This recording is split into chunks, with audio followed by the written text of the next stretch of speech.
Bonjour et bienvenue à tous. Je vais vous présenter un tirage, The Goal Spread, ou tirage des objectifs. C'est le tirage qui figure dans le petit livret du tarot Bianco Nero. Alors il est en anglais, mais pas très compliqué à réaliser. Donc voilà, je vous propose de le tester avec un tirage fictif. Donc c'est un tirage qui utilise 5 cartes, comme vous pouvez le constater. Euh, donc l'idée, c'est que voilà, on part d'un objectif que que vous pouvez avoir dans votre vie, un but que vous vous êtes fixé, ou voilà, un objectif. Ça peut être plein de choses, hein. Ça peut enfin, ça peut être développer une activité, ça peut être vendre sa maison, voilà, ça peut être plein de choses. C'est vous qui choisissez. Et donc l'idée de ce tirage, c'est d'avoir comment dire, d'essayer d'y voir plus clair dans les zones un peu grises, justement, entre le noir et le blanc, hein. C'est une spécificité de ce tarot, donc, qui est en noir et blanc. D'où voilà, cette idée de zone grise. Et donc voilà, de voir un petit peu alors, les forces, les faiblesses, et surtout les motivations inconscientes, ce qui peut vous pousser dans une direction ou dans l'autre, en ayant conscience, ou au contraire de manière totalement inconsciente. Le tirage se termine avec une carte qu'on ne retourne qu'à la fin, qui vous donne finalement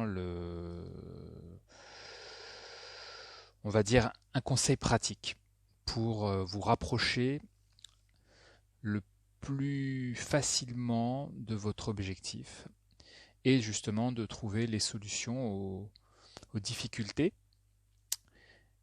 que ce tirage aura fait ressortir. Donc pour ce tirage, on utilise la totalité des cartes. On peut utiliser les cartes renversées si on le souhaite. Là, en l'occurrence, j'ai fait uniquement avec des cartes droites, mais bon, voilà, c'est vous qui voyez. Euh, alors, comment ça marche? Alors, déjà les positions.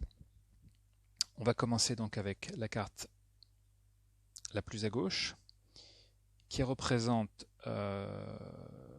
où vous vous situez par rapport à votre objectif aujourd'hui. Donc maintenant, on est dans voilà, on est dans le présent. Donc c'est en gros, qu'est-ce qui se passe,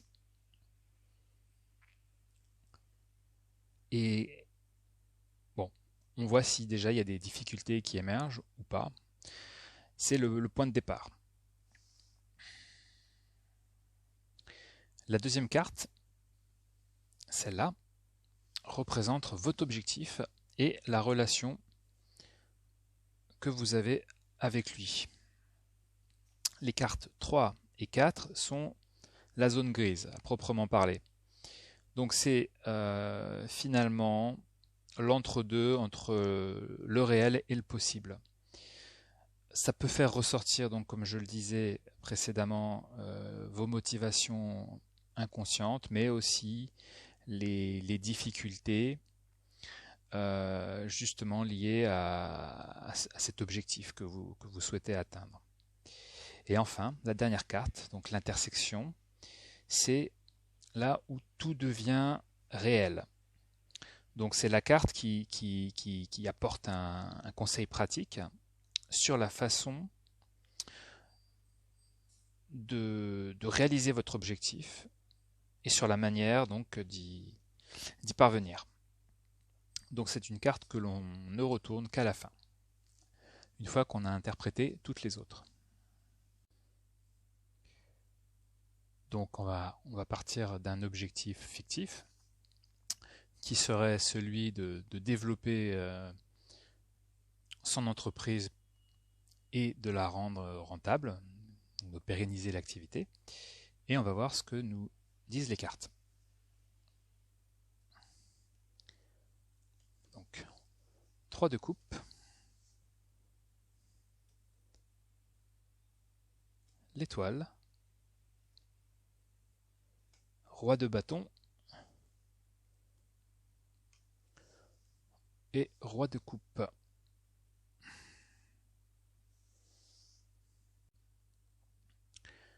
Donc si on fait un examen rapide, on s'aperçoit qu'on a majoritairement des coupes, des cartes de cour, un arcane majeur. Donc qui est l'étoile et qui renvoie aussi indirectement à l'eau, comme les coupes. Donc c'est un élément qui a son importance ici, puisque 3 des 4 cartes renvoient donc à l'élément eau. Donc on va commencer avec la première carte, donc qui est le 3 de coupe, donc qui est censé nous donner une indication sur le maintenant par rapport à l'objectif fixé. Donc le 3 de coupe, je vais vous montrer la carte un peu mieux. Bon, si vous la connaissez, vous n'aurez pas de surprise, hein. Elle est très fidèle à la représentation on va dire, classique du Rider-Waite, à savoir donc 3 personnes en train de célébrer quelque chose. Donc ça renvoie aux festivités, à la célébration, à la fête. Donc pour en revenir à notre objectif, ce que nous dit cette carte, c'est que on a un rapport plutôt festif par rapport à cet objectif. Donc on est très content finalement. On est très très content de ce qu'on fait. Ça nous apporte beaucoup de joie, de plaisir, sans pour autant que la carte renvoie à un quelconque succès pour le moment. Donc c'est simplement, on va dire, prendre du plaisir dans ce que l'on fait, ce qui est déjà plutôt pas mal. Alors on va voir comment elle se situe par rapport à la seconde carte, qui elle renvoie à l'objectif et à la relation que l'on entretient avec lui. Donc il s'agit de l'étoile, plutôt encore une fois une très bonne carte dans un tirage. Donc ce qui ressort de tout ça, c'est qu'à côté du plaisir qu'apporte l'activité pour le moment, on a aussi, on va dire, un objectif assez clair qui est fixé et qui nous, on va dire, qui nous guide. Donc, pour parler, on va dire, comme un entrepreneur, c'est qu'on a des objectifs à atteindre sur du moyen long terme. Et c'est ça qui va, comment dire, piloter tout le reste. Voilà. Donc, pour résumer, on va dire ces 2 premières cartes, on a dans un premier temps le côté plaisir qu'apporte l'activité, et en parallèle, on a des objectifs très clairs à atteindre, qui ne sont pas forcément justement en opposition à ce 3 de coupe. Hein. On peut toujours prendre du plaisir et avoir une activité, entreprendre. Donc là, ça commence plutôt bien. Maintenant, on va regarder ce qui se passe dans la zone grise, donc à savoir la carte numéro 3 et la carte numéro 4. Donc, on a le roi de bâton,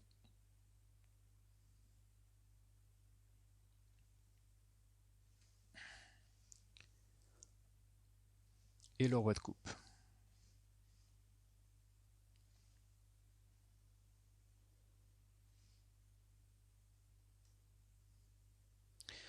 Alors ce qui est intéressant ici, c'est que finalement, la zone grise, elle est délimitée par deux rois qui chacun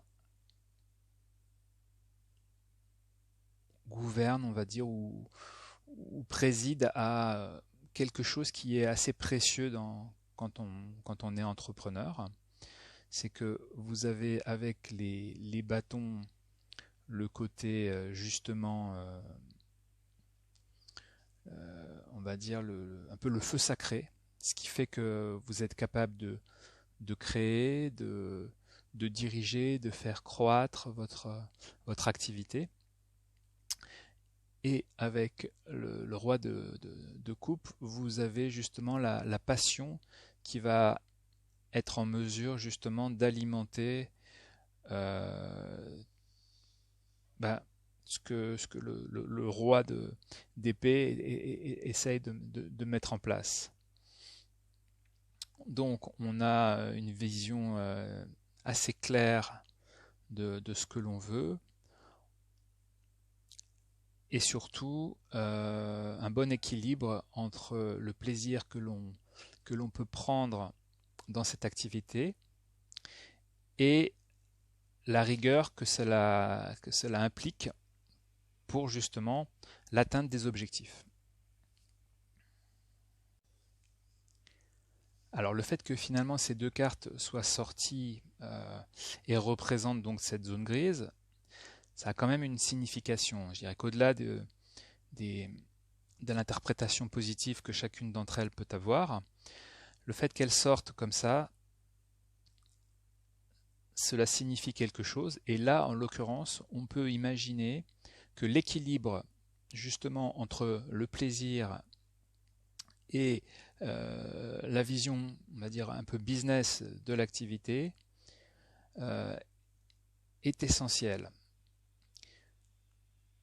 Donc pour notre entrepreneur, deux choses. L'une, c'est qu'il ne faut surtout pas perdre de vue les objectifs qu'il s'est fixés, avec les jalons intermédiaires, etc. Et de l'autre, le côté plaisir qu'il faut absolument cultiver pendant toute cette période où justement l'activité va se développer. C'est, je pense, le message que renvoient ces deux rois. C'est garder un équilibre donc entre voilà on va dire, le côté sérieux de l'activité, enfin sérieux, oui, enfin sérieux, oui, on va dire ça, et le côté plaisir que cela peut générer. Alors vous noterez au passage aussi, je reviens un petit peu en arrière, mais entre le 3 de coupe et l'étoile, euh, vous voyez que l'étoile verse les coupes qu'elle a en main, les deux coupes, donc que l'on retrouve. Alors, on ne retrouve pas les trois, mais on en retrouve 2 sur 3, donc qui sont tenues par les femmes donc sur la première carte. Et donc elle verse notamment l'une des coupes sur la terre, hein, comme s'il fallait la fertiliser. Donc c'est aussi voilà, ça renforce cette idée qu'il ne faut pas tout miser sur le côté plaisir et sombrer dans l'autosatisfaction. Il faut continuer à travailler pour justement entretenir tous les aspects, on va dire, sympathiques de l'activité qui génèrent, voilà, des célébrations, des fêtes, pourquoi pas. Enfin, donc c'est important. Finalement c'est un message voilà, qui est véhiculé par toutes les cartes et qui se traduit dans les transitions entre chacune d'entre elles. D'ailleurs, on peut aussi voir que le roi de coupe finalement regarde voilà, dans le lointain un bateau qui navigue sur une mer agitée.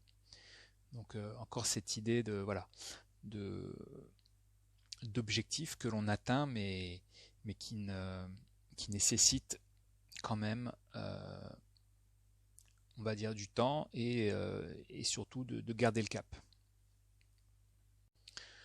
On va finir avec la dernière carte, donc celle qui l'intersection, celle où tout devient réel et qui est censée, on va dire, donner un conseil ou une direction.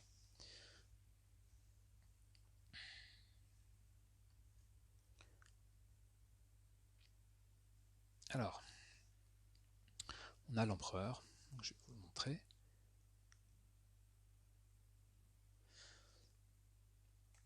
Alors, on reste vraiment dans la thématique de l'entrepreneuriat avec l'empereur, hein. C'est vraiment le chef d'orchestre, celui qui anime et qui gère les équipes, qui équilibre justement tous les aspects du travail et qui ne néglige justement pas le côté plaisir. Donc le conseil finalement, bon bah on l'avait plus ou moins déjà pressenti,